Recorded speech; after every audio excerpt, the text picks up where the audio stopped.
would like to introduce our legislators today. We have Representative Norm Gibson, Senator Deidre Henderson, Representative Mark Roberts, Representative Mike McKell, and Representative Francis Gibson with us today, representing our South County legislation.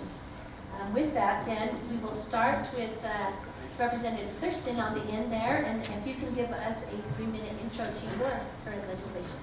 It's kind of hard because I think everybody has this. We have bills that we do because they address a constituent need. So a business or a family comes and says, I've got this problem, can you help? And sometimes that takes a bill.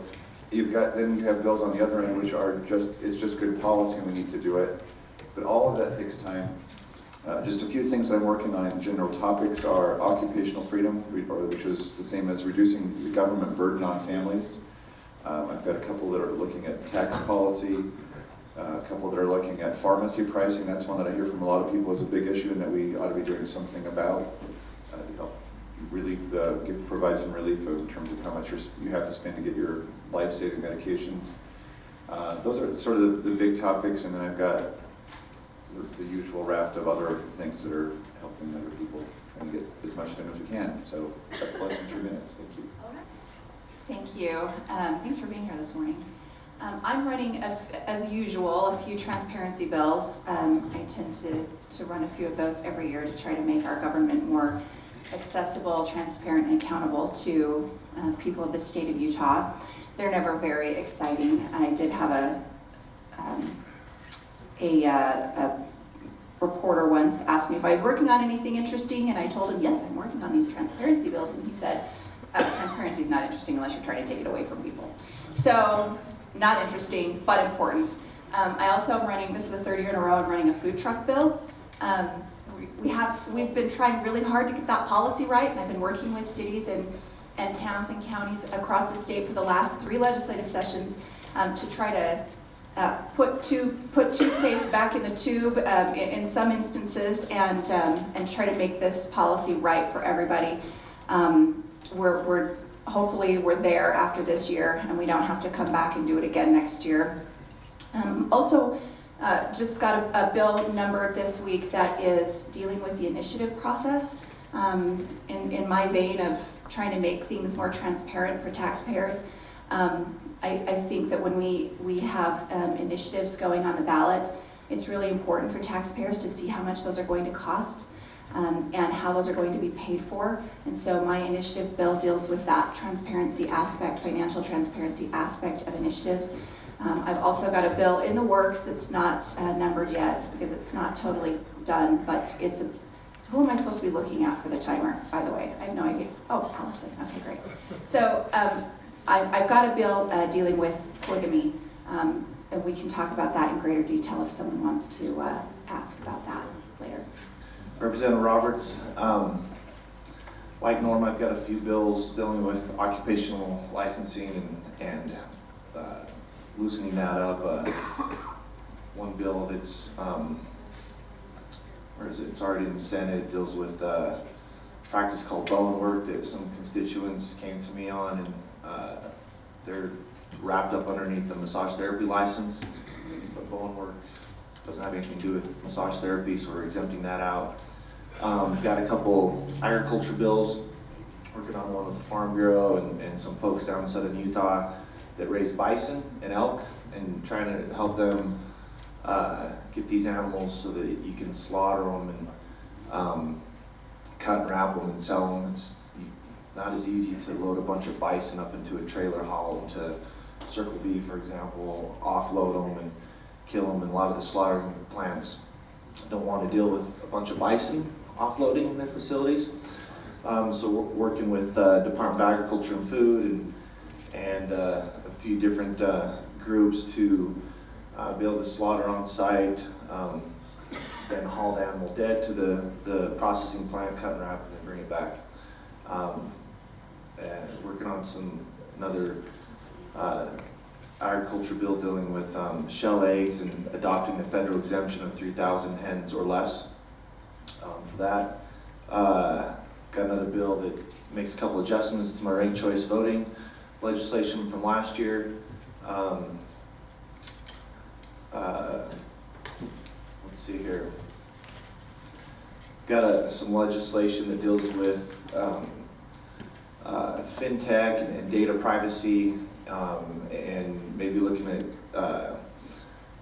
kind of a regulatory sandbox for emerging technologies. There's a lot of new technologies that are innovative coming around, and from anything from autonomous driving vehicles and autonomous flying vehicles to different fintech products. What's his name? Who's Trump's chief of staff now? He was governor. Yeah. Yeah, he had a regulatory sandbox concept at the federal level that we're looking at maybe adopting. Utah, Arizona did something similar last year, so that's what I'm working on. Thank you. So Mike McKell, thanks for being here. This is year 7 that we've done this, and it's good to see many new faces and faces that we've seen in the past. Scott Barlow, thank you for providing breakfast again. I know we always thank you, but thank you. I'm going to run down a list of 7 priorities that I've been working on right now as the session moves on. I know we'll have more. First one, Deseret News just reported on the skate park at the state fair. I know Spanish Fork has a state park, and the state of Utah is going to have a skate park as part of our facility at the state fair park. And I bet the mayor wished he'd had Vans, because Vans came in and they said, look, if you'll put in money, we'll build the skate park, we'll build an Olympic-style skate park. The state of Utah, on our ground, we're going to spend $300,000, and Vans is coming in with $200,000, and they're bringing their world tour to Utah. The winner of the world tour will receive $600,000. The amount of revenue that'll generate the state of Utah is estimated by our sports commission to be $12 million. So we keep the sports, we keep the skate park. It's there year in and year out next to the stadium at the fair park. And so, yeah, and Francis just mentioned it's also an Olympic sport, and our sport commission actually, they think that the next American Olympian will train at that sport, at that skate park. It's fantastic. It's a great thing to add to the state of Utah. Working on a bill dealing with lobbyist disclosures. Every one of us up here, if we receive a gift, there's a gift cap of $10. We can receive up to a $30 publication, and if a lobbyist buys us lunch, it's capped at the daily per diem. I'm applying that standard across the board. I don't have any concern with any of the mayors or city council members or commissioners down in Utah County, but we're going to apply our standard across the board to all elected officials, whether they're a school board member, whether they're a mayor or a commissioner, and we're just going to create uniformity. As I looked at the issue across the state, there's different standards for each area. My biggest priority for the session is to create a fund, a post-disaster relief fund. I think this will help Woodland Hills and other cities. I'm asking for $2 million one time, $2 million ongoing. How do we deal with disasters? We have a rainy day fund. I want to have a rainy day fund to take care of major things in the community after they happen. We passed, I'm the chair of Higher Education Appropriation, we passed House Bill 1 that was assigned to me this year, that budget. Working on a bill dealing with physician certification. I know I've talked to both Scott Barlow and Aaron Lowe about that. We're going to talk after. Changing some of the rules, making it easier for doctors. Another big priority I have that we're not running legislation on, Brian Chapman's here, raise your hand. We are pushing to facilitate a ballot question in Utah County, changing the form of government, expanding our commission. We have 600,000 people in Utah County. We are going to have 1 million people in Utah County within the next 10 to 20 years. We think it's time to expand our commission and go to a council mayor form of government. I'm at stop, but I hope somebody asks us about that because I think it's incredibly important. And Brian has packets if people want to sign. Hello, good morning. Francis Gibson. I live in Mapleton, represent Mapleton and parts of Springfield and Spanish Fork. It has been busy 2 weeks. We hit the ground running, started running bills the very first day. Lots of our legislators have been working in interim to get things done. So it's a little bit quicker pace this year. I currently serve as the majority leader in the House, which kind of makes all of these guys' issues my issues. And I typically will run less bills. There'll be a couple this year, but more importantly, I think the things I'm working on right now have to do with appropriations. One of them is working with the county and restoration funds for the fires that we had this summer, and trying to make sure we do some reseeding and get some of the damage that has been done by those fires. There's certain matching dollars that the county has to put in with with federal dollars to be able to do that. So working on that one, and then there's a question about the Provo airport. That's another appropriation that I'm working on. And there's another question up there about Medicaid. I've actually been sort of waist deep in the Medicaid discussion over the last couple of weeks, and so with that, I'm just going to let us dive into questions if that's okay. Representative Gibson explaining the final version of SB 96, and we're going to also add in addressing why you didn't use House Bill 210, which was discussed quite a lot yesterday. Great. So this last November, there was a referendum that went through that passed in the state 53% to 47% to fully expand Medicaid. And with that, there was a $90 million tax increase involved. So I don't know if you voted for it or not, if you knew that or not, but $90 million to fully expand Medicaid. Currently, before this passed, there was, what happened is if you were 100% of the federal poverty guideline or below, you did not qualify for Medicaid if you were an adult. How many of you know what the Medicaid program was originally designed for? It was designed for children, disabled, the aged, or pregnant women. And those were considered the most vulnerable in our time. And they were considered the most vulnerable in our society. And those folks were covered under the Medicaid program.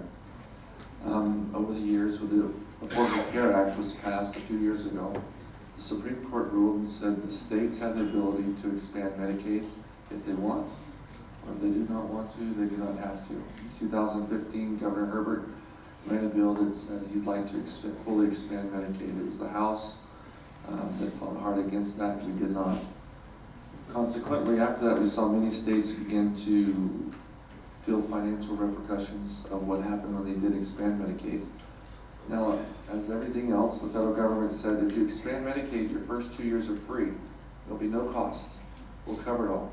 And so lots of states have said, free money, let's go grab that free money. Granted, where does federal money come from? Us. So we defeated that. And now what we're seeing is states who expanded are starting to have to pay, the free money is gone, and so they're having to start to pay more of that money.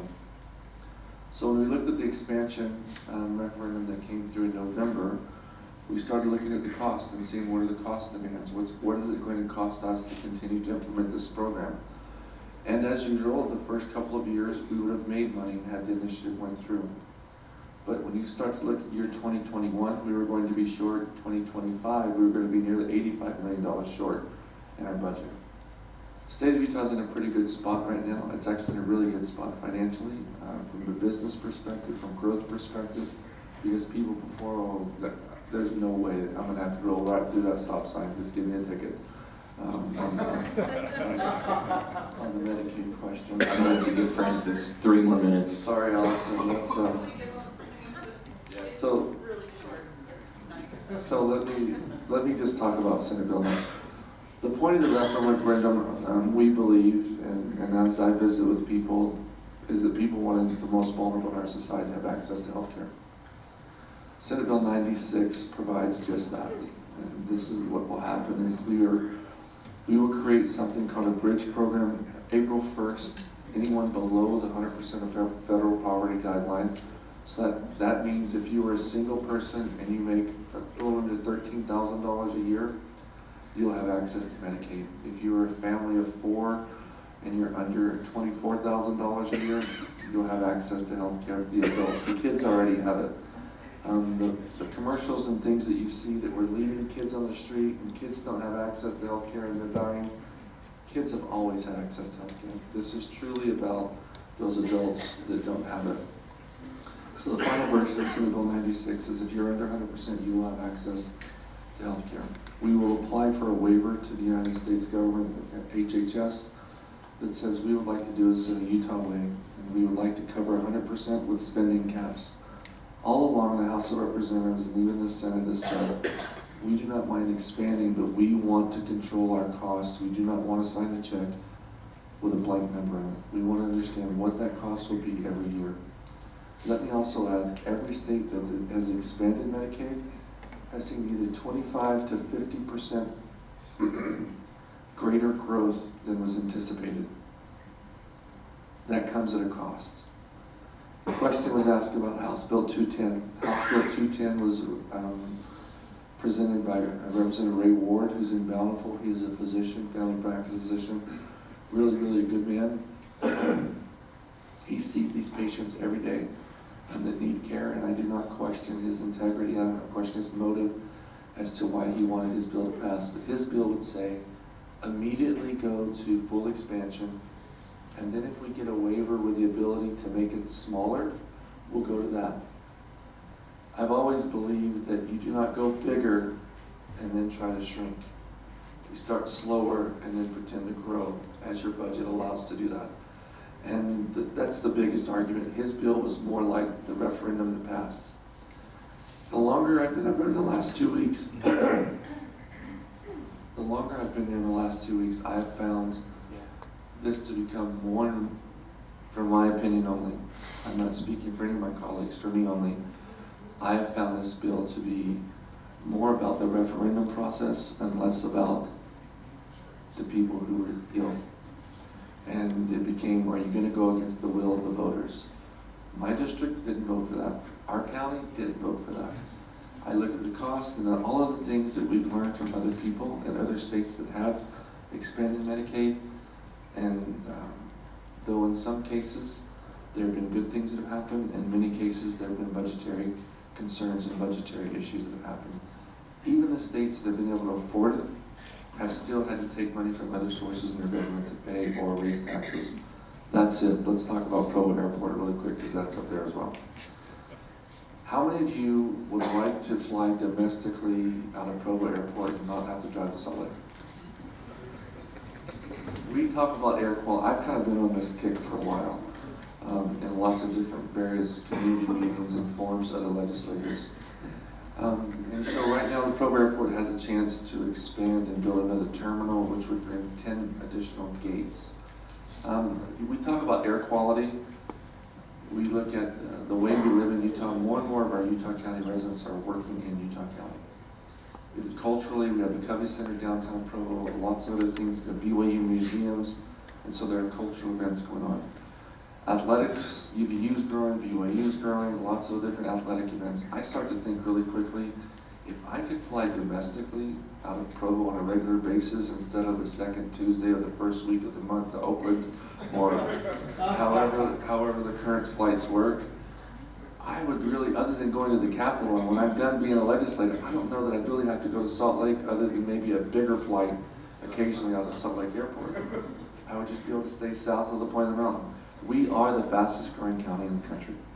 Not only that, we will soon be the largest county in the state of Utah. And so, in order to build this new terminal, the Provo Airport needs $41 million. I know they've received a $9 million federal grant from the federal government.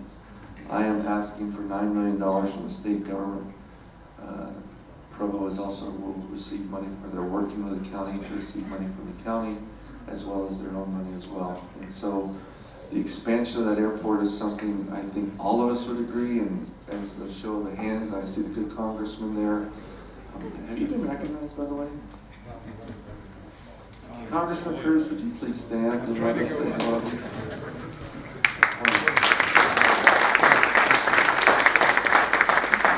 I think there's nobody in this room that can speak more articulately about the need for a bigger airport than our old Provo mayor and current congressman, so feel free to answer any questions you want there. But this is a big issue for me. I think everyone up here, I'll be pushing, as I've had visits with the Speaker of the House, he agrees with me that this is a big issue as well.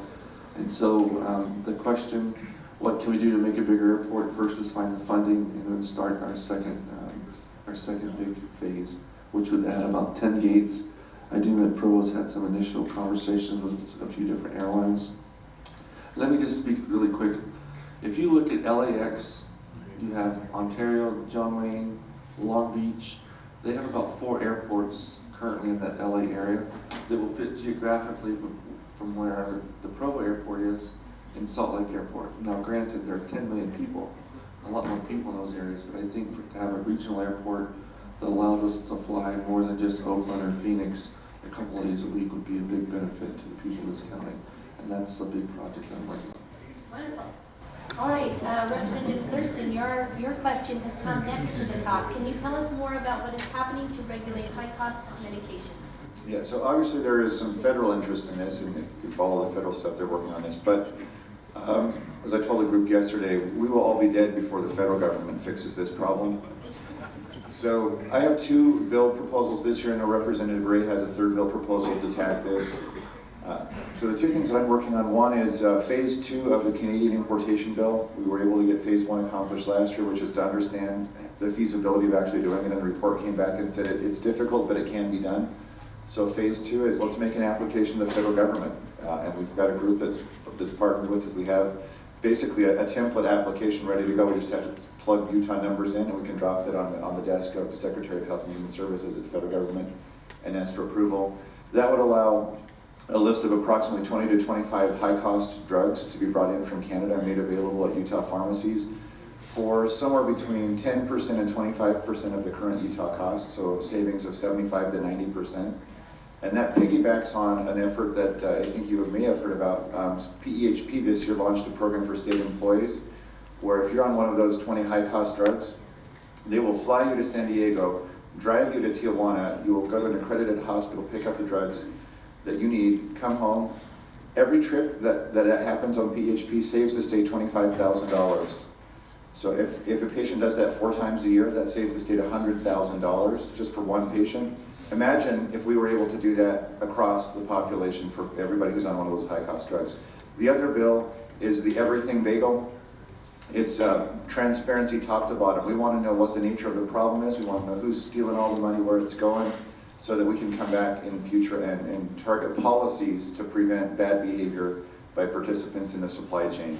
And there's a few other things that I know Senator Henderson has some strong opinions about this as well. We just want to know what's going on, because there's no reason why insulin should cost what it costs. There's no reason why an EpiPen should cost what it costs. We just want to know why. And we'll start with that. If people can't tell us why, we'll get deep. And if they can tell us why, then we'll have a way of fixing it. Thanks.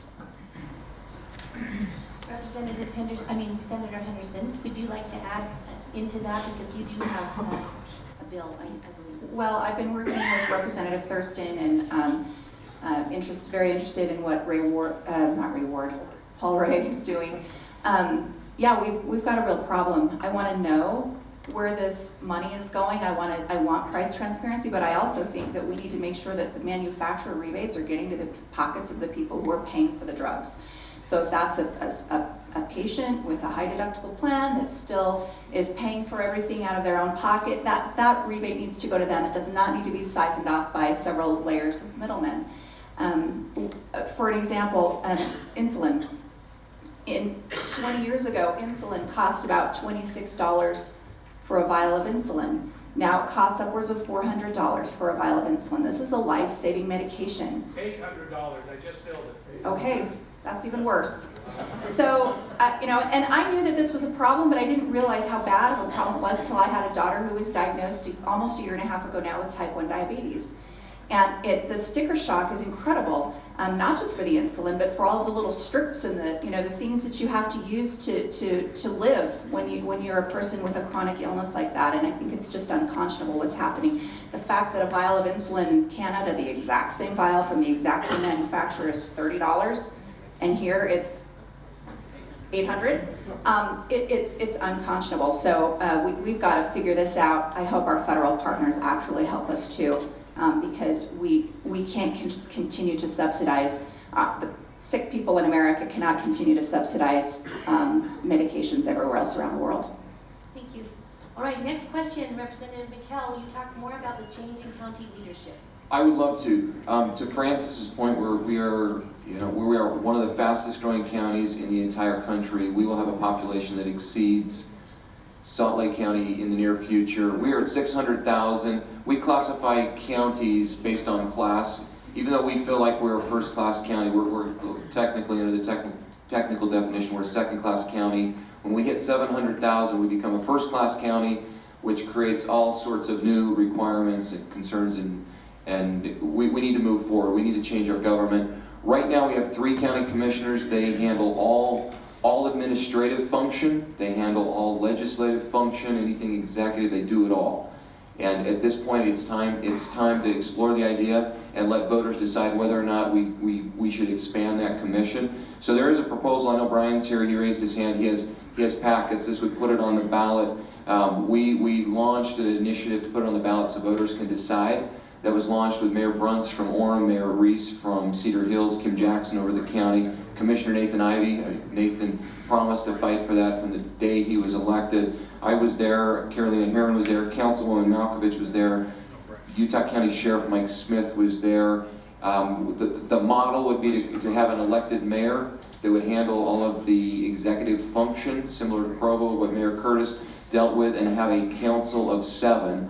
The reason 7 made the most sense is to create a region where even the South would have a consistent voice. You'd have 5 regional council members and 2 at large.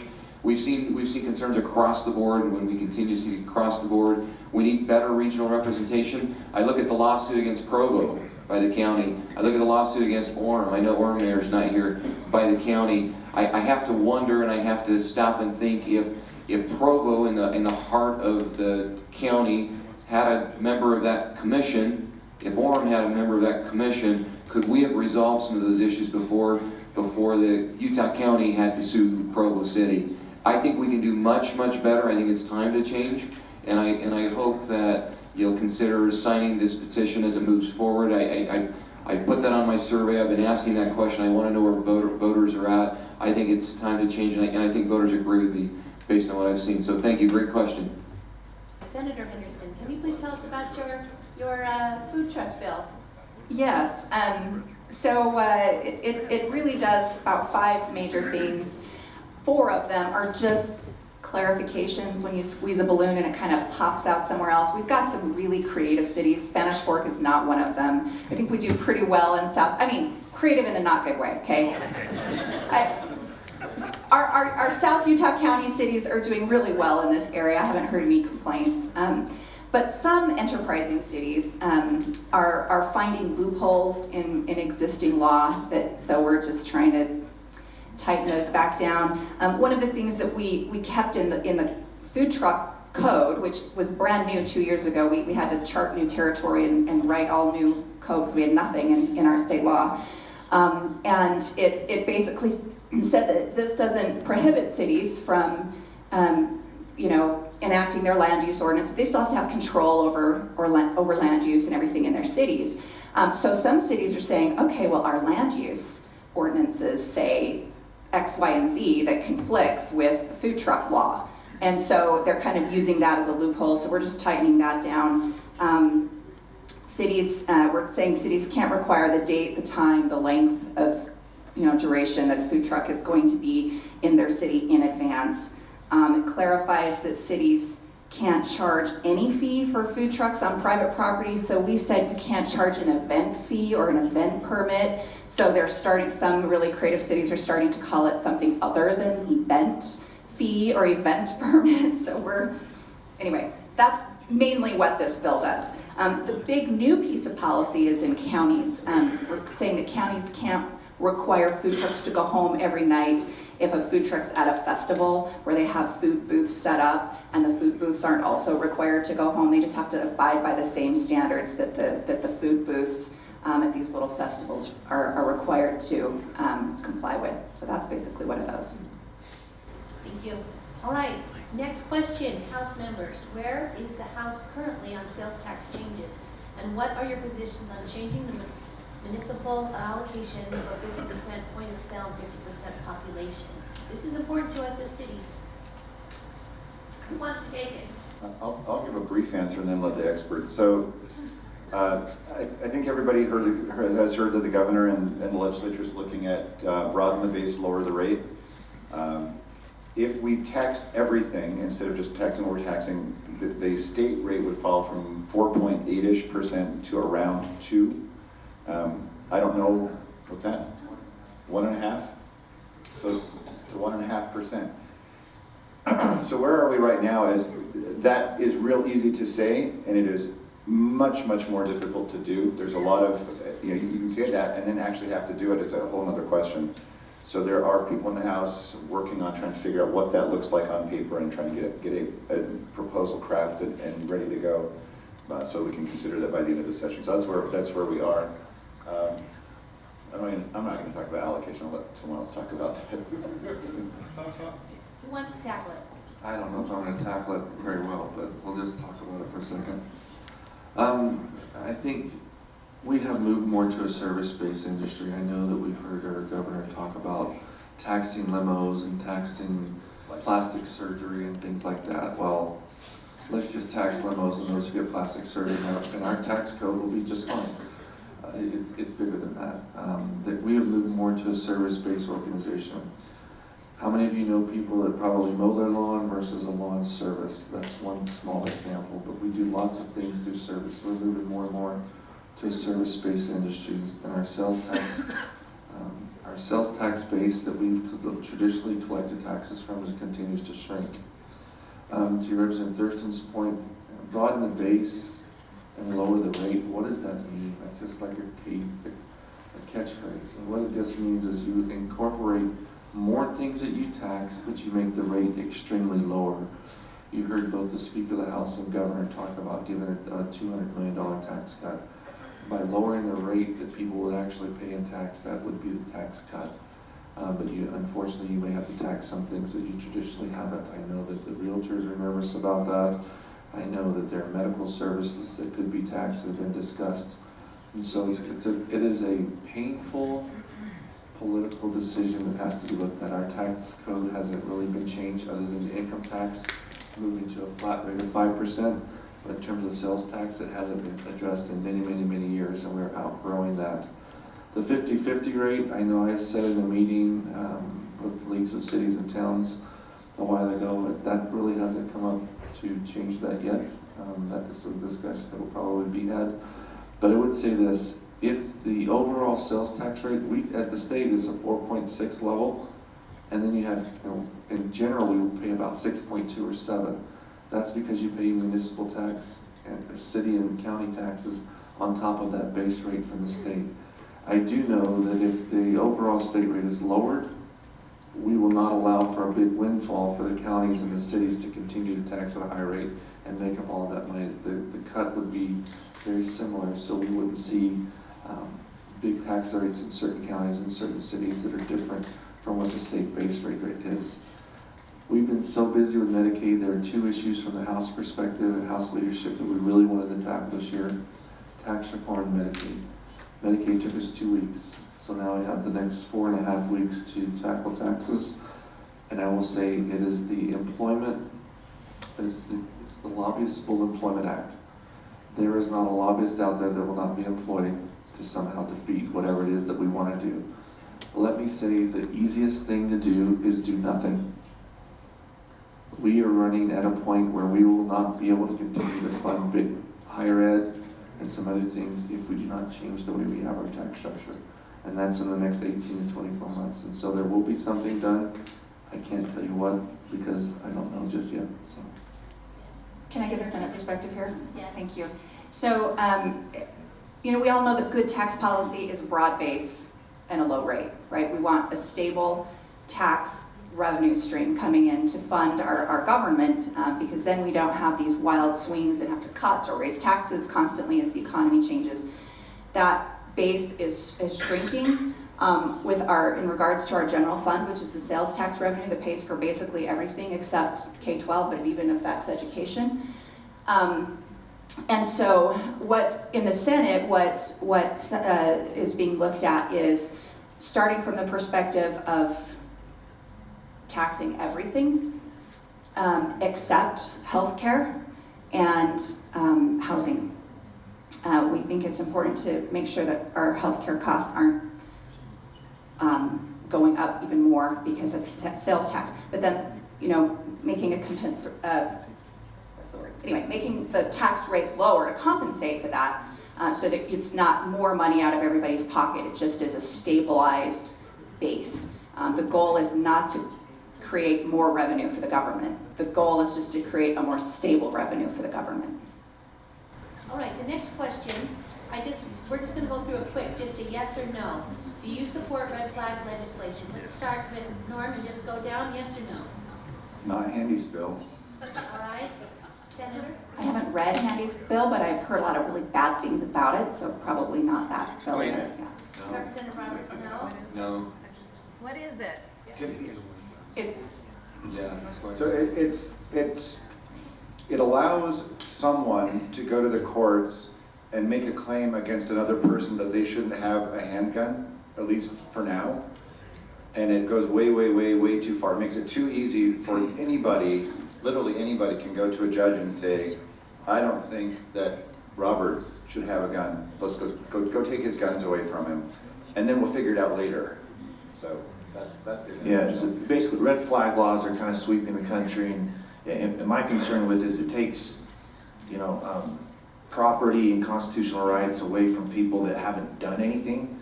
It takes away from people that might do something or you think they may do something. And so we're getting into like Minority Report area stuff here. That's what it does. And for me, it sets a dangerous precedent if we're going to go down that route, especially when we're talking about property and constitutional rights.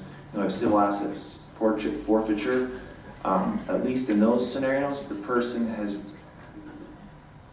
well, allegedly they've been accused of a crime. Well, I don't necessarily support civil asset forfeiture either. Criminal asset forfeiture I do, but at least in those areas they've been accused and they've had interaction with law enforcement. This is just, you might do something, and therefore we're going to take your property away. And we heard this in our Judiciary Committee last session, and we held it and sent it back to the Rules Committee, but until he can come up, Representative Haney can come up with a process that provides due process, that constitutional guarantee, I would be shocked if the legislature vote forward with it. I mean, that's his struggle, is he's stripping out due process of those constitutional rights that Mark referenced, and it's just not going to happen. You want to comment on it, or are we ready for the next question? We've beat that horse to death. The last Can one? we ask about the new state flag? If we go from red flag, what about the new state flag? Let's move on to So front runner. what are the prospects of getting high-speed rail like front runner down to the southern reaches of the county? So just yesterday, I had an opportunity to meet with the 3 new commissioners for UTA.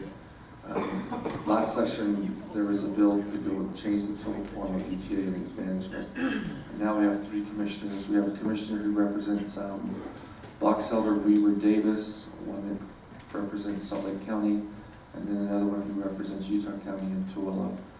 And I had an opportunity to meet with the 3 of them, and there is a project that they're working on, and that's to add another 2-way stop in Vineyard. And one of the questions I asked was, what are we doing to get rail to Payson further down through the county? It is on their 2040 plan. I commented and said I'll be dead by then. Just kind of joking, but I have really, what's being done is it's on a plan. And just like everything else, it takes funding. How many of you use public transportation right now? Show of hands. And so I think everyone thinks public transportation and transit is awesome, and this is the way the context it's used. Would everyone please ride the train so it leaves more room on the road for my car? And that happens a lot. So moving forward, we're going to have to be able to be more public transit friendly. I did challenge them to get out and make sure that they're visiting with you, city council members and mayors, because in South County, UTA is not very popular. And it's not very popular because they do nothing for us. And I know in my communities, in Spanish Fork, very minimal. Where's the mayor of Payson? Did UTA even get to your area? The bus goes, but not. But it's not reliable in terms of a consistent basis where people know where to catch it or anything else. And so I've really challenged them to make sure they increase their presence down there. But rail is in the 2040 plan in terms of high-speed rail to going to Payson, and that's the answer that I got. And I'm challenging them to get out and meet and try to do better at building relationships in South County, so when funding issues come up that might promote that rail going that far, we would be more amenable to it because we know that they're actually going to serve us. Thank you. Representative Roberts, your question is, while I appreciate the principle of broadening the base and lower the tax, they moved it, lowering the rate with regards to sales tax In a year where we have a revenue surplus, how critical is it that we do this now? I think we Kind of just talked dealt about with- it though, but it rose to the top, so. Let me just talk about the surplus portion and make sure I get this right, but my understanding of the surplus is the majority, so we have different types of revenue that we consider one-time and ongoing, and correct me if I'm wrong, but the majority of the surplus is what we consider one-time money. And it's all in education as well, the majority of the surplus, so that's where it goes. The changes that have been discussed up here deal with the general fund and the sales tax. Now, well, and my colleagues know this, I'm usually typically pretty critical and, what's the word, hesitant on any changes like this. Curious to see what we end up with. Representative Tim Quinn, who I trust a lot, is working on this. And so we'll see where we end up as far as, if we do the Senate plan or a House version of this. Thank you. The next question is, Representative Roberts, do you support changing the state school board to an appointed instead of elected, to be appointed instead of elected? Well, if this bill gets out of the Education Committee, we'll have to think about this. Is this similar to what Dan McKay and Senator DeBacchus did last year? That didn't sound like a good idea. It's similar. So the thought, I'll just take it. Yeah, Yeah, I haven't thought about this before. Gibson knows a little bit about it. Unfortunately, too much. This is an issue that has come up forever, and we try to change how we get our state school board elected. And there's a bill passed for partisan school boards that is actually being argued in front of the Supreme Court right now. We'll see what happens on a partisan school board election. How many of you know your state school board member, honestly? Just raise your hand high, because I can only see like 2 fingers. So if there was 3 people, 4 people. And our state school board makes policy, they make curriculum, all of the different things that they do. How many of you know your local school board member? Oh, there's a few more, that's good. And so what Representative Ballard, she's a new representative from the Bountiful North Salt Lake area, is proposing to do here is to give the state school board would be appointed by the governor, just like we have the Board of Regents. And so you would not have a vote on that, but they would be appointed by the governor.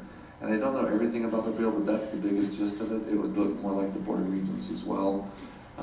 Some people feel like that's a better process than partisan or their current way of doing it. Now, in with that, when I talked to her yesterday, the state superintendent would be an elected position, and then the board would be appointed. So we would still elect the superintendent, which now we don't.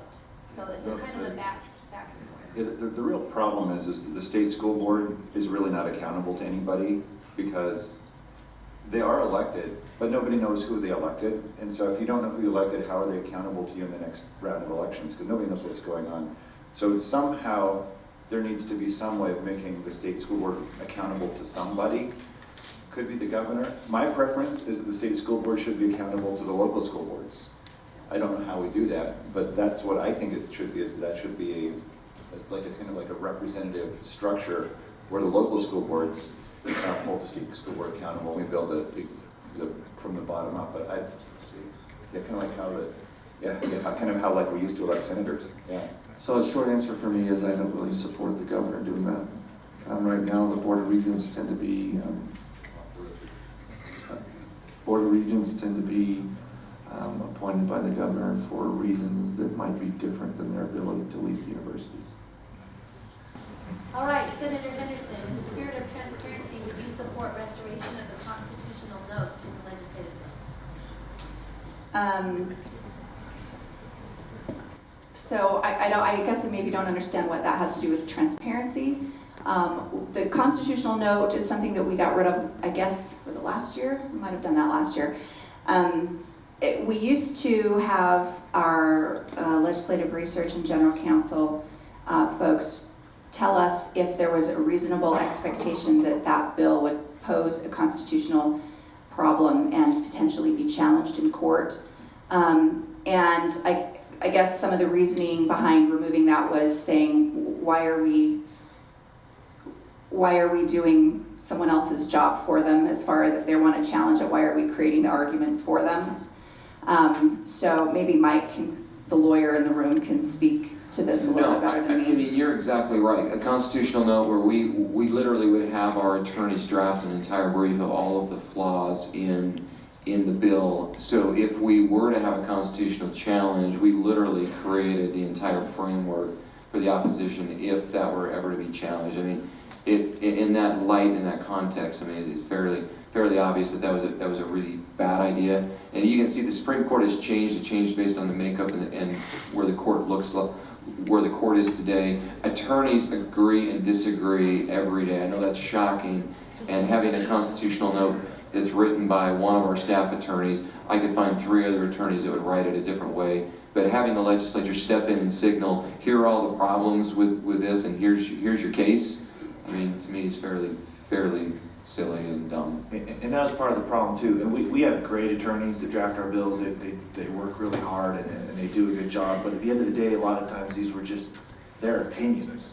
And we could all have a different opinion on that. And as a legislature, we have that prerogative to have our opinion on and to determine the constitutionality of issues. Let me add one thing too. If I'm a bill sponsor and I'm working on a bill and I'm concerned that there's a constitutional problem, I can ask the drafting attorney at any time to do a note and look at it. So, or if I have a concern that Representative McKell has a bill, I can do the same thing and ask the attorney, and they'll give us the notes or their opinions on it. Yeah. Senator Henderson, please discuss your bill regarding initiatives. So, I mean, I don't know where everybody in this room is on initiatives, but it's probably the worst way possible to make law. There's a reason we're not a straight democracy. The problem with the initiative process is there are hardly any bills that get through the legislative process, even simple bills that don't kind of morph and change through the process. That's why the process works. And sometimes we still do dumb things, but we can come back the next year and fix them. Sometimes we do things that we think are really smart, but we find out when implementing them that they are really not that smart, or that there are problems, and because, you know, we're human. And so every little thing we write down is not perfect and perfectly workable. With an initiative, you have to have this piece of legislation drafted well in advance. And there's a little time period where you can make some changes through public comment and the meetings that you have to have around the area, around the state, but then you kind of have to start all over again once you have an amendment to that piece of legislation. So what goes on the ballot is not changeable.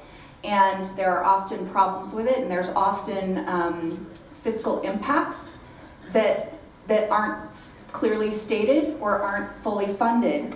And we as a legislature have taken an oath to uphold the US Constitution and the Utah Constitution.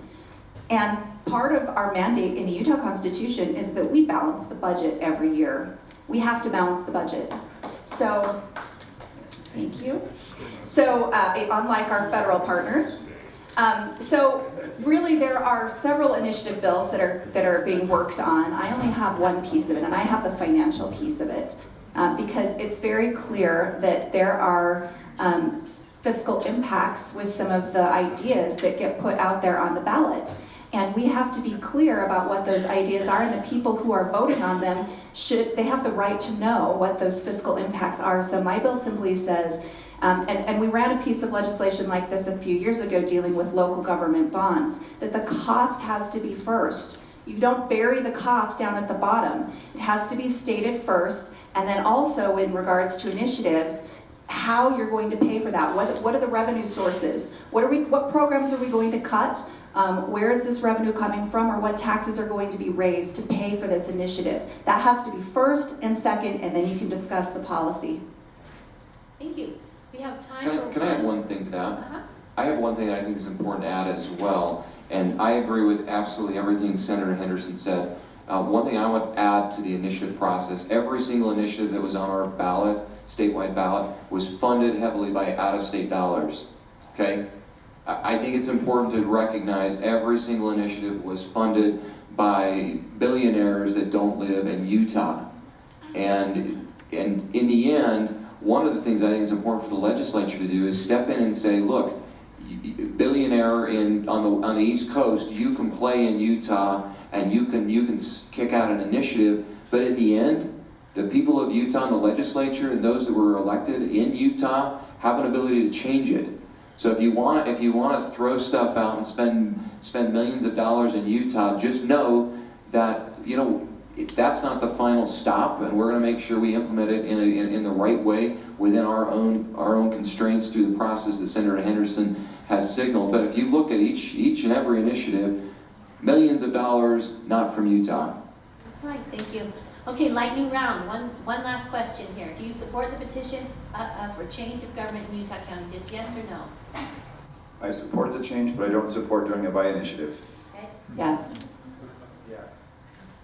Yes, and I don't support changing the state flag. Our Representative Gibson? Oh. Yes, so all of them support the change of government. We will now move into our closing statements. I'll just take 30 seconds. Thanks for being here. 2 weeks down, there are 4.5 weeks to go. There's so many more issues coming up. Tax policy is the thing you're going to hear for the next 4 weeks constantly, and what that looks like. I know it's a big moving target, but it is seriously probably the most important issue we'll tackle the rest of the session. I just agree with Francis. Thanks for being here. Thanks for the support. Thanks for the emails. I've sent out surveys. If you're in House District 66, send those back. I read them. I've been calling folks and we look at them serious. It is a privilege and honor. I serve with some of the finest people. You can see that the intentions and the people I serve with, they're up here with me today, are fantastic individuals. So thank you. Thanks for being here. I know Senator Heekins couldn't make it today, but he is battling for us as well. So thank you. Yeah, I agree. I don't have much more to add to that. Thanks everybody for coming. It's always a good turnout and good discussion. Good to be here. I always appreciate hearing from people. Can't tell you how many times I've looked at my email or a text or gotten a phone call from someone that's really opened my eyes and changed my perspective on things that, we only know what we know and we only know what we've experienced. And so I really appreciate hearing the experiences and the thoughts and opinions from each of you. Thank you. Yeah, I would echo that sentiment as well. There's just so many needs out there that people have, and it's amazing. I know Congressman Curtis feels the same way. If there's something that the government is doing that's messing up your life, we want to know about it. Sometimes we can help you directly. Sometimes we have to run a bill to change a law to get that done, but that's what I want to do, is I want to make sure that the government's not messing up your life. That's kind of my guiding principle. Thanks. Thank you all for being here. On behalf, thank you for all of the legislators for being here.